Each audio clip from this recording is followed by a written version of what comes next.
हमारी संस्कृति, हमारी पहचान। यज्ञ, योग, आयुर्वेद सदा रहे हमारे साथ। भारत के प्राचीन ग्रंथों एवं आधुनिक विज्ञान का दिव्य संगम, यज्ञ महिमा।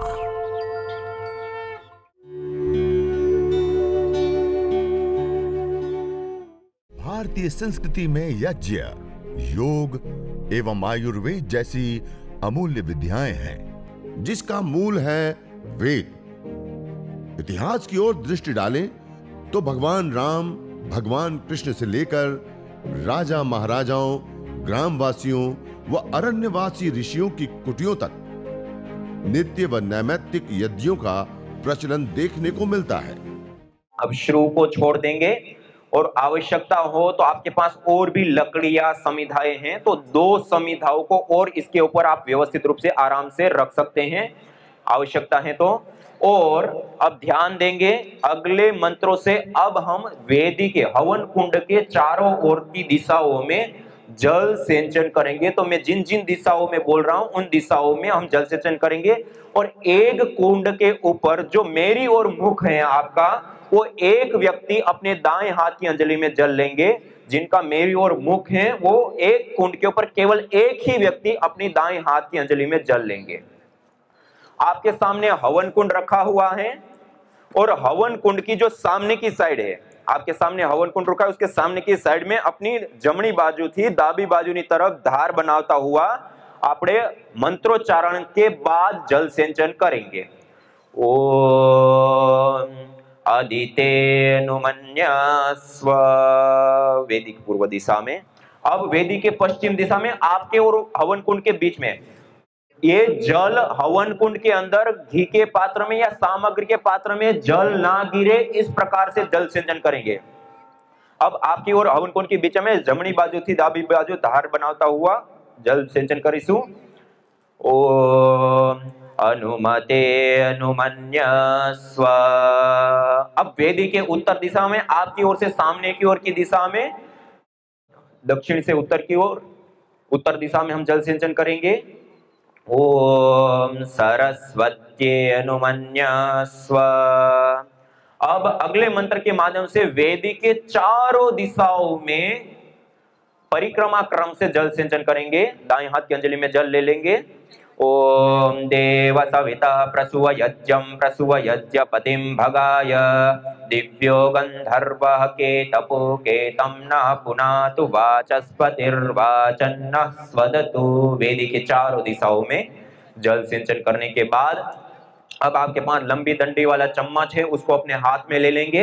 अब हम 4 घी की विशेष आहुतियां देंगे। आघारावाज्य भाग आहुति वेदी के मध्य में प्रदीप्त समिधाओं में, पहली उत्तर दिशा में प्रदीप्त समिधा के ऊपर, दूसरी दक्षिण दिशा में प्रदीप्त समिधा के ऊपर, पश्चिम से पूर्व की ओर धारा बनाते हुए 2 आहुतियां और 2 हवन कुंड के बीच में, ऐसे 4 घी की आहुतियां हम प्रदान करेंगे।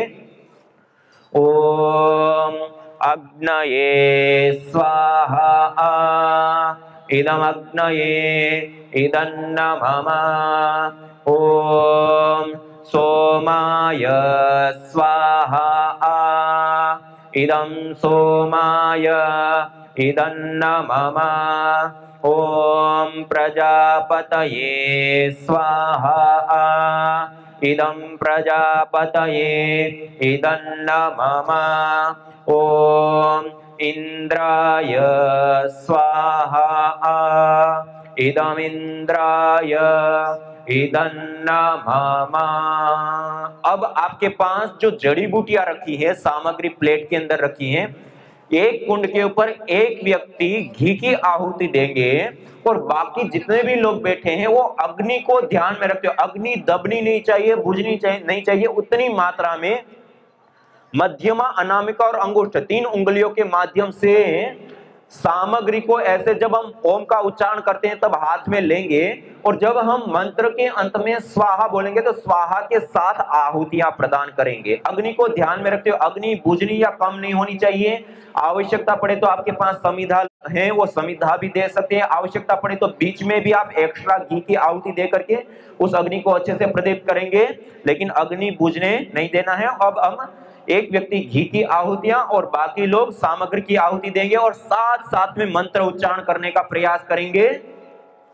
ओम सूर्यो ज्योतिर्ज्योति सूर्य स्वाहा।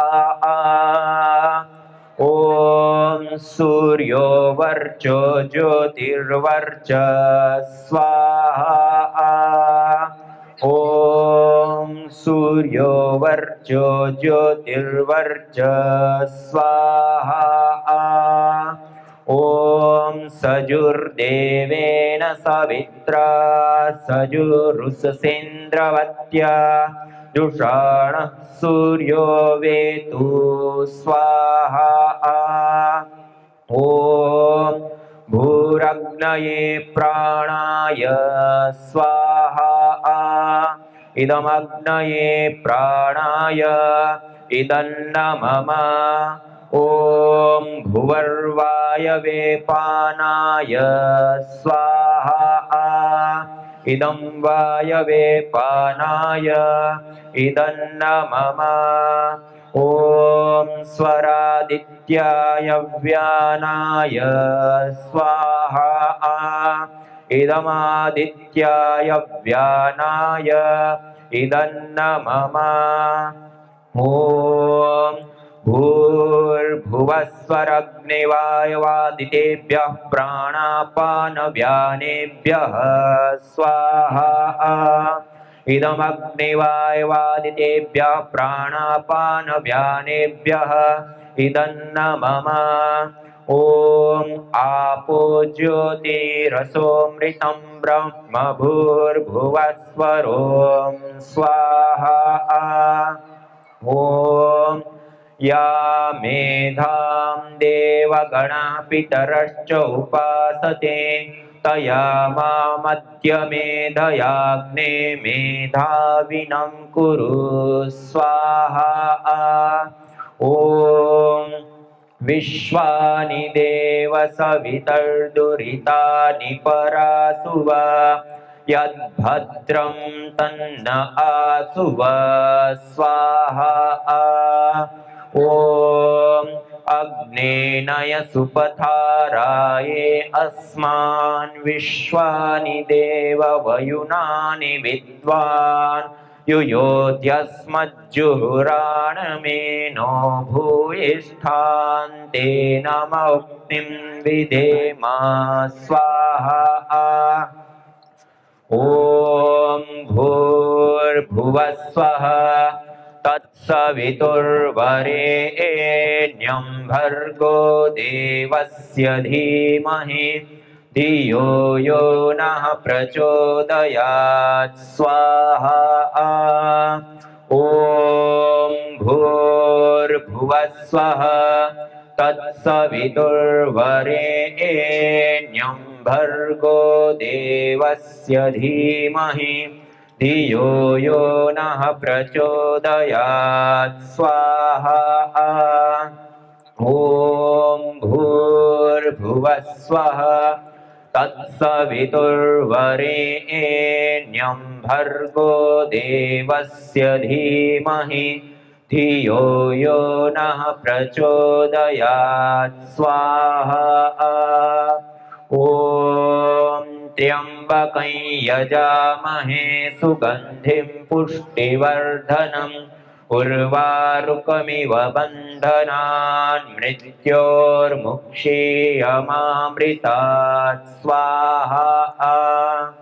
ओम त्र्यंबकं यजामहे सुगंधिं पुष्टिवर्धनम् उर्वारुकमिव बन्धनान् मृत्योर्मुक्षीयमामृतात् स्वाहा।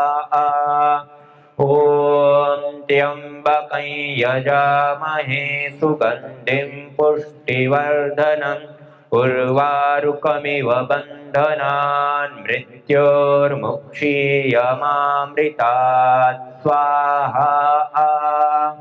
ओम सर्वं वै पूर्णत्वं स्वाहा। ओम सर्वं वै पूर्णत्वं स्वाहा। सर्वं वै पूर्णत्वं स्वाहा। अब श्रु को नीचे छोड़ दीजिए, हाथ को पोंछ लीजिए। अब कोई भी समिधा सामग्री घी जो भी बचा है उसको वैसे ही छोड़ देंगे। अब कोई भी चीज हवन कुंड के अंदर हम आहूत नहीं करेंगे। हाथ को पोंछ लीजिए और अब हम सीधा बैठ करके हाथ जोड़ करके अब प्रभु से, अग्नि देवता से हम प्रार्थना करेंगे। सभी लोग हाथ जोड़ लीजिए, सीधे बैठ जाइए। ओम सर्वे भवन्तु सुखिनः, सर्वे सन्तु निरामयाः, सर्वे भद्राणि पश्यन्तु, मा कश्चित् दुःखभाग् भवेत्। हे ईश सब सुखी हो, कोई न हो दुखारी, सब हो निरोग भगवन, धन धान्य के भंडारी, सब भद्र भाव देखे, सन्मार्ग के पथिक हो, दुखियान कोई होवे, सृष्टि में प्राणधारी, हे नाथ सब सुखी हो, कोई न हो दुखारी, सब हो निरोग भगवन, धन धान्य के भंडारी। ओम शांति शांति शांति ओम। तो यह हमने देव यज्ञ की विशेष आहुतियां और चिकित्सा यज्ञ की आहुतियां देते हुए हमने यज्ञ संपन्न किया। देव यज्ञ की विशेष आहुतियां कुछ हमने प्रदान की और उसके बाद चिकित्सा यज्ञ। और चिकित्सा यज्ञ करते हैं तो उसमें जो जड़ी बूटियां होती हैं वो जड़ी बूटियां अलग अलग रोगों के लिए अलग अलग प्रयोग करते हैं और रोग विशेष की जड़ी बूटियां से 21, 51 या 108 विशेष आहुतियां देते हैं जैसी रोग की अवस्था होती है उसके अनुसार। जैसे ये आपको एक परिचय के लिए, जैसे ये अलग अलग सामग्रियां हैं। जैसे आज तक हम दवाइयां जो खाते थे उसको साइंटिफिक वैलिडेशन के साथ तैयार की जाती हैं। ये पतंजलि योगपीठ परम पूज्य श्रद्धेय स्वामी जी महाराज और परम पूज्य श्रद्धेय आचार्य श्री के निर्देशन में, मार्गदर्शन में, रिसर्च के आधार पर दुनिया में पहली बार हवन में होने वाली जड़ी बूटियां भी वैलिडेशन के साथ है साइंटिफिक। इसमें जैसे कफज रोग है तो कफ रोगों को ठीक करने के लिए जो हम दवाइयां खाते हैं उसके लिए जो मॉलिक्यूल्स कंपोनेंट्स होते हैं उस बीमारी को ट्रीट करने के लिए वो सारे इस सामग्री को जलाने पर, आहुति देने पर उत्पन्न होते हैं। तो जितने भी कफज रोग हैं, दमा, श्वास, स्वर भेद, नजला, साइनस, खांसी आदि, इन सब के लिए कफेष्टि हवन सामग्री। ऐसे ही ये चर्मेष्टि हवन सामग्री, जितने भी चर्म रोग होते हैं, दाद, खाज, स्किन एलर्जी से लेकर के सफेद दाग से लेकर के एक्जिमा, सोराइसिस से लेकर के समस्त प्रकार के चर्म रोगों के लिए चर्मेष्टि हवन सामग्री है। ऐसे ही ये प्राणेष्टि हवन सामग्री, हम जो अष्टवर्ग की औषधियां कहते हैं जिससे च्यवनप्राश, जीवनी शक्ति देने वाले च्यवनप्राश का निर्माण, वही जड़ी बूटियां और उसके साथ कुछ और विशेष जड़ी बूटियां मिलाकर के प्राणेष्टि हवन सामग्री बनाई। ये जो ऑटो इम्यून डिजीज हो, मल्टीपल डिजीज हो या फिर अलग अलग वंशानुगत रोग हो, उन सब के लिए, ऑटो इम्यून डिजीज से लेकर के वंशानुगत रोगों में विशेष करके लाभदायी होती है प्राणेष्टि हवन सामग्री। ऐसे ही यह हृदयेष्टि हवन सामग्री, जितने भी हार्ट से संबंधित प्रॉब्लम होती है हार्ट बीट का बढ़ जाना, कम हो जाना से लेकर के अलग अलग जितने भी हृदय संबंधित रोग होते हैं उन सब के लिए हृदयष्टि हवन सामग्री है। ऐसे ये मेधेष्टि हवन सामग्री जितने भी मस्तिष्क से संबंधित रोग होते हैं, जैसे तनाव, अनिद्रा, सिर दर्द, स्मृति दौर्बल्य, मिर्गी, पागलपन, पैरालिसिस से लेकर के अलग अलग जो मस्तिष्क संबंधित रोग होता है उसके लिए ये मेधेष्टि हवन सामग्री है। ऐसे ही यह पित्तेष्टि हवन सामग्री, जितने भी पित्तज रोग हैं, एसिडिटी, अधिक पसीना आना, अधिक गर्मी शरीर में होना और पसीने में अधिक दुर्गंध आने से लेकर के आंखों में जलन या असमय में बाल सफेद होना, बालों का गिरना और अलग अलग जितने भी पित्त से संबंधित कील मुहां से फोड़े फुंसी आदि ज्यादा होते हैं तो उन सब के लिए पित्तेष्टि हवन सामग्री। ऐसे ही यह वातेष्टि हवन सामग्री, जिनको घुटनों में दर्द, कमर में दर्द, सर्वाइकल, स्पॉन्डिलाइटिस से लेकर के अलग अलग प्रकार के जितने भी वातज रोग होते हैं उन समस्त वातज रोगों के लिए वातेष्टि हवन सामग्री है। ऐसे ही ये मधुइष्टि हवन सामग्री, जिनको डायबिटीज की प्रॉब्लम है, चाहे टाइप 1 डायबिटीज हो चाहे टाइप 2 डायबिटीज, समस्त प्रकार की डायबिटीज की समस्याओं के लिए ये विशेष करके मधुइष्टि हवन सामग्री। ऐसे ही यह कर्कटेष्टि हवन सामग्री, कैंसर के लिए, चाहे ट्यूमर हो या गांठ, ट्यूमर गांठ या फिर किसी भी प्रकार का कोई भी अलग अलग कई कैंसर होते हैं उन कैंसर के लिए कर्कटेष्टि हवन सामग्री। और ऐसे ही ये संतत्येष्टि हवन सामग्री, निसंतानता, बंध्यत्व, धातुओं के पोषण, स्पर्म और ओवम का पोषण के लिए विशेष करके ये संतत्येष्टि हवन सामग्री। ऐसे ये प्रारब्धेष्टि हवन सामग्री, जो अननोन डिजीज कहते हैं ना, अब उनका कई बार रिपोर्ट करते हैं, रिपोर्ट में भी कुछ नहीं आता, दवाई लेते हैं, दवाइयों में भी कुछ नहीं होता, लेकिन बीमारी एज इट इज होती है, तो उस समय ये विशेष करके ये प्रारब्धेष्टि हवन सामग्री का हम प्रयोग करते हैं। और ये हवन सामग्री जब रोग के अनुसार करते हैं तो रोग की कैसी अवस्था है, उन रोग की अवस्था अनुसार 11 आहुति, 21 आहुति, 51 आहुति, 108 आहुति विशेष प्रदान करते हैं। और आहुति हो जाने के बाद जिस रोग विशेष के लिए जो निर्धारित जड़ी बूटी है, उन जड़ी बूटियों के साथ थोड़ी सी मात्रा में गाय का घी और गुगुल दोनों को उसके साथ मिक्स कर देते हैं, मिलाते हैं और फिर अंगारों के ऊपर उसको रख करके और उसकी धुनी करते हैं, अंगारों के ऊपर रख करके उसकी हल्की हल्की धुनी करते हैं। और उस धुनी को घर में भी चारों ओर फैला सकते हैं और रोगानुसार करते हैं तो उसमें फिर वो धुनी करके रोगानुसार योगाभ्यास, प्राणायाम, अनुलोम विलोम, भ्रामरी, उद्गीत से लेकर के अलग अलग प्राणायाम किया जाता है। तो इस प्रकार से ये यज्ञ हवन अग्निहोत्र जो हम करते हैं, उस यज्ञ हवन अग्निहोत्र करने से समस्त प्रकार की सारी बीमारियां ठीक हो जाती हैं, दूर हो जाती है। तो इस प्रकार से हम प्रतिदिन अपने घर के अंदर छोटा सा हवन और योगाभ्यास भी करते हैं।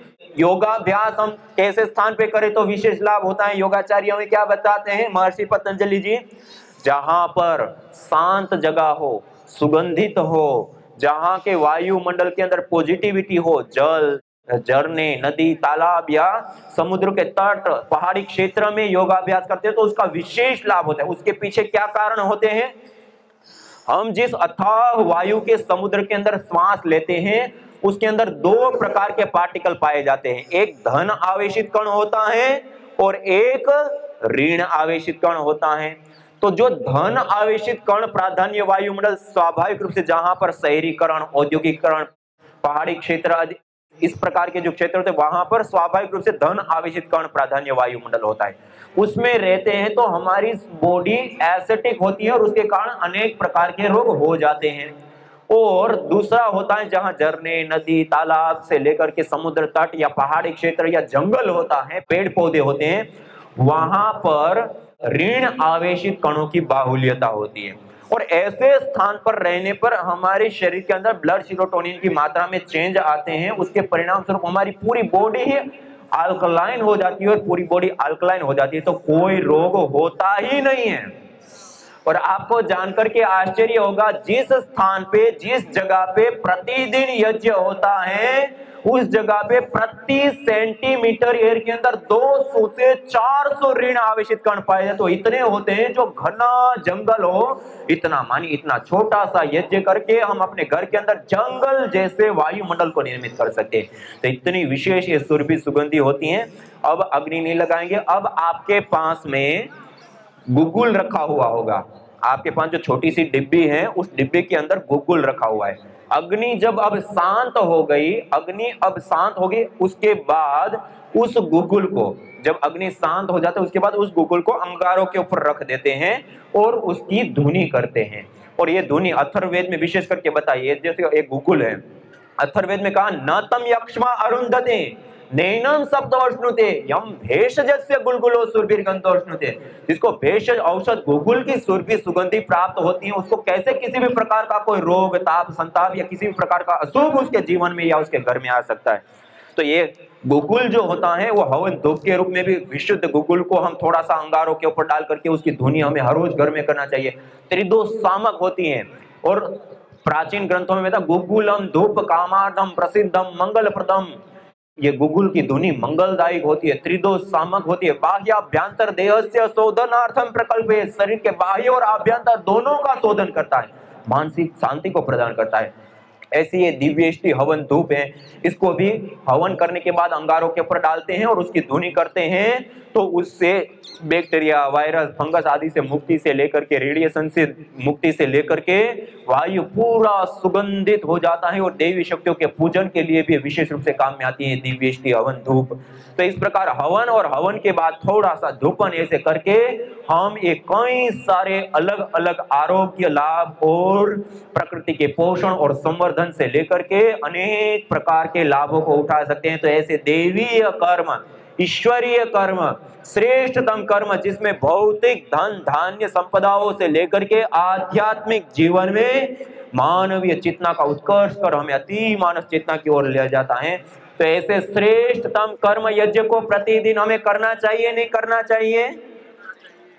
तो आज हम यज्ञाग्नि की साक्षी में संकल्प लेकर के जाएं कि हम प्रतिदिन अपने घर के अंदर 7 मिनट यज्ञ करने के लिए जरूर निकालेंगे। सब लोग निकालेंगे अग्नि को प्रदीप्त करके 7 मिनट। यार कुछ नहीं आता तो गायत्री मंत्र तो सबको आता है ना, गायत्री मंत्र से ही 11 आहुति देकर के यज्ञ संपन्न करके और फिर उसमें प्राणायाम योगाभ्यास आदि करेंगे। तो आज इतना संकल्प लेकर के हम जरूर जाएंगे।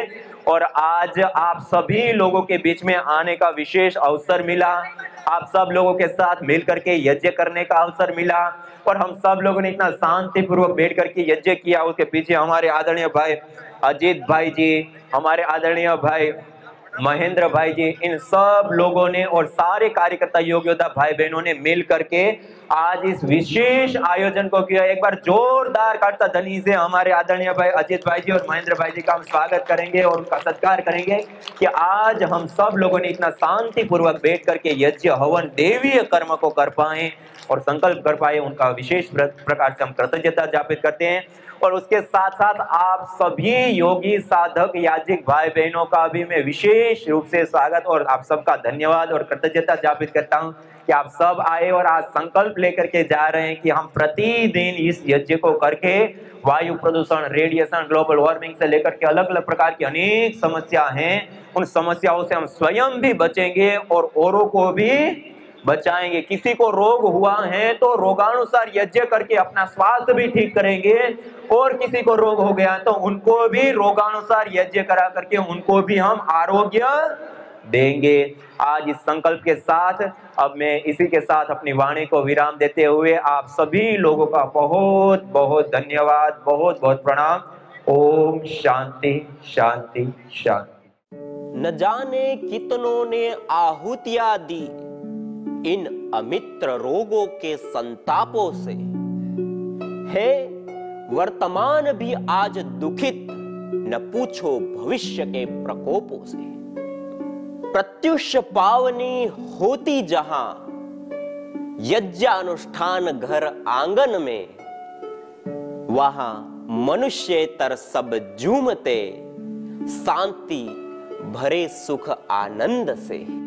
इदम हवीर यातु धाना नदी फेना इमाम वहत, अर्थात जैसे नदी का जल जाग को बहा ले जाता है, वैसे ही यज्ञ में आहूत की हुई हवि सभी प्रकार के रोग, दोष, ताप, संतापों को वैसे ही बहा ले जाती है जैसे नदी जागो को। मुझे 2 साल पहले सोराइसिस हुआ था और मतलब स्टार्टिंग हुआ था धीरे धीरे और घुटने तक फैल गया था पूरा।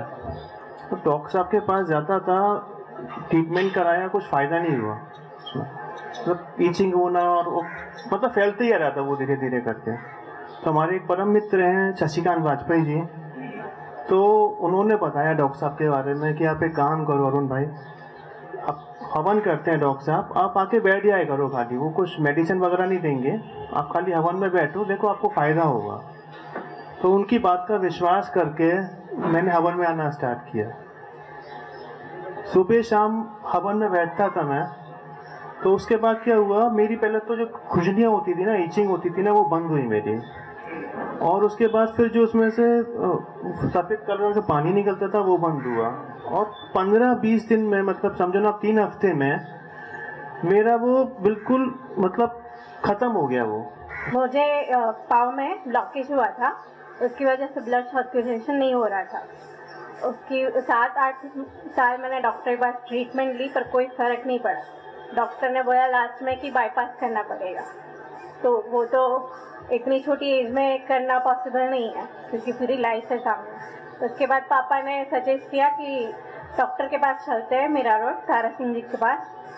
यहाँ पे दिखाया, उसके बाद डॉक्टर अंकल ने बोला कि ऐसे ऐसे ट्रीटमेंट शुरू करेंगे तो अच्छा हो जाएगा। उसके बाद मैंने यहाँ 5-6 महीने ट्रीटमेंट ली, हवन में आके रोज़ बैठना सुबह, और धीरे धीरे अच्छा रिजल्ट आ गया। और अभी मैं इतना अच्छी तरह चल सकती हूँ, खड़ी रह सकती हूँ, पाँव में ब्लड सर्कुलेशन भी उतना ही अच्छा हो रहा है। ना मुझे चलने में कोई प्रॉब्लम हो रही है, ना ऐसा कुछ पेन होना, सूनापन होना, क्योंकि ब्लड सर्कुलेशन ज़रा भी नहीं होता था। उसकी वजह से पाँव में सूनापन आ जाता था कि मुझे लगता था तो भी पता नहीं चलता था कि मुझे वहाँ पे लग रहा है कुछ, ज़रा भी वहाँ पे खून नहीं पहुँच रहा था। फिर यहाँ पे आके ट्रीटमेंट लिया, उसके बाद थोड़ा मुझे वहाँ पे फील होने लगा कि हाँ मुझे पाँव में भी थोड़ा सा लग रहा है, तो मुझे पता चल रहा है कि खून पहुँच रहा है वहाँ पे। यज्ञ में रोज बैठती थी आके सुबह। यज्ञ भारतीय संस्कृति का मूल है। तो आइए हम संकल्प लें, संसार के श्रेष्ठतम कर्म यज्ञ को अपनाएं। पिंड और ब्रह्मांड में संतुलन कायम करने वाले यज्ञ को अपने जीवन का अभिन्न अंग बनाएं एवं प्रकृति मां के प्रति अपने ऋणों को अदा करें। विश्व स्वास्थ्य का एक नारा, यज्ञ से होगा जग उजियारा। भारतीय संस्कृति की अमूल्य विरासत यज्ञ की महिमा को जानने हेतु वैदिक चैनल पर प्रतिदिन प्रातः एवं सायं 11:30 बजे यज्ञ महिमा कार्यक्रम से जुड़े। विशेष जानकारी हेतु संपर्क करें। मोबाइल 9068565306।